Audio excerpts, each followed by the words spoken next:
Baik, Assalamualaikum warahmatullahi wabarakatuh. Perkenalkan, nama saya Farihatul Mufidah Al-Rahman sebagai mahasiswi tasawuf dan psikoterapi semester 4. Di sini saya akan mempresentasikan hasil tugas mandiri saya, yakni konsep maqamat sufi healing, yakni sabar, qanaah, dan juga ridho. Dalam tasawuf, maqamat adalah tahapan-tahapan spiritual yang harus dilalui oleh seorang salik atau penempuh jalan sufi untuk mendekatkan diri kepada Allah. Maqamat merupakan proses penyucian hati atau tazkiyatun nafas yang bertujuan mencapai kesempurnaan akhlak dan juga kedamaian batin. Jadi, kesehatan mental adalah kebutuhan utama manusia selain kesehatan jasmani. Nah, gangguan jiwa seringkali berakar dari kehampaan spiritual. Untuk itu, pendekatan sufistik dirasa mampu menjadi jawaban solusi spiritual yang dibutuhkan, yang dimana maqamat atau tahapan spiritual digunakan dalam sarana healing atau penyembuhan. Adapun makna maqamat adalah maqamat atau maqam dalam tasawuf secara umum dapat diartikan sebagai posisi, tingkatan, kedudukan, atau tahapan seorang sufi berada ketika sedang menempuh jalan menuju Allah atau proses mendekatkan diri kepada Allah Subhanahu wa Ta'ala. Adapun dalam ajaran dan ilmu tasawuf, maqamat bermakna kedudukan seorang hamba di mata Allah Subhanahu wa Ta'ala berdasarkan apa yang telah dia usahakan, baik itu melalui ibadah ataupun juga mujahadah. Nah, adapun hubungan maqamat dalam sufi healing ini terbagi menjadi 3, yaitu sebagai transformasi diri, terkoneksi dengan Sang Pencipta, dan juga meningkatkan kesadaran diri. Hubungan maqamat dalam penyembuhan spiritual manusia adalah sebagai transformasi diri. Nah, jadi melalui maqamat, individu dapat belajar untuk dapat melepaskan beban emosional dan spiritual yang seringkali menjadi penghalang bagi kesehatan mental. Proses ini dapat membantu mengatasi trauma dan juga sakit hati. Kemudian terkoneksi dengan Sang Pencipta. Nah, maksudnya apa? Maksudnya adalah hubungan antara makhluk dengan Sang Pencipta itu setiap maqam mendorong pencarian yang lebih dalam untuk menghubungkan diri dengan Sang Ilahi. Nah, koneksi ini dianggap sebagai sumber penyembuhan yang kuat, memberikan ketenangan dan juga kedamaian batin. Kemudian selanjutnya meningkatkan kesadaran diri. Nah,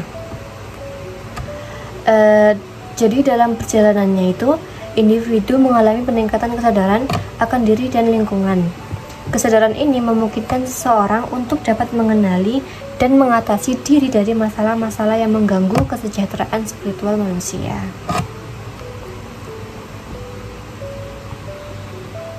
Kemudian ada bentuk dari maqamat, yaitu yang saya bahas di sini ada 3, yaitu sabar, qanaah, dan juga ridho.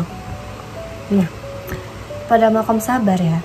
Nah, seseorang itu akan berusaha belajar untuk tabah, sabar, dan juga merasakan syukur untuk dapat memetik bunga hikmah yang diperoleh dari peristiwa-peristiwa yang dialaminya. Dengan berusaha terlebih dahulu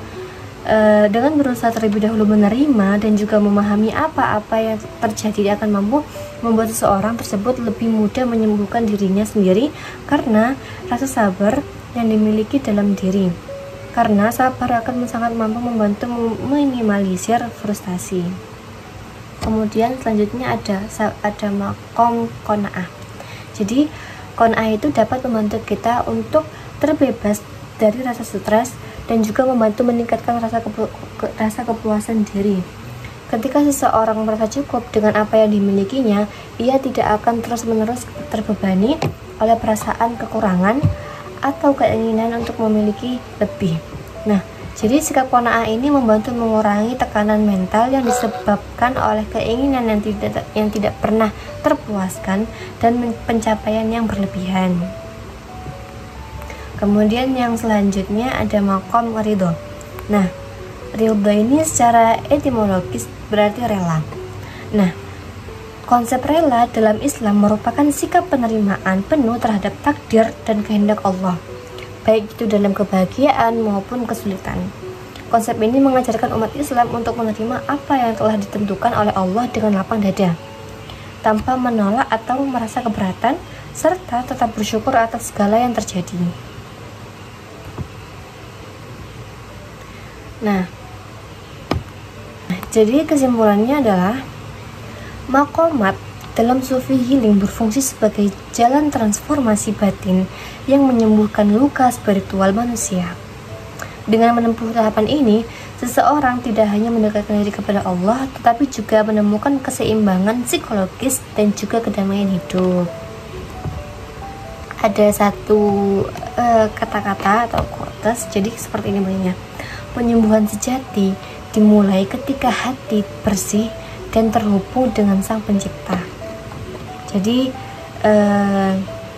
sebelum kita ingin dekat dengan Allah, maka kita harus bisa membersihkan hati-hati kita yang kotor ini dengan banyak cara, yaitu dengan berzikir, dengan melakukan perbuatan terpuji seperti sabar, qanaah, dan juga ridho. Nah, seperti itu. Jadi itulah presentasi yang dapat saya sampaikan, kurang lebihnya mohon maaf.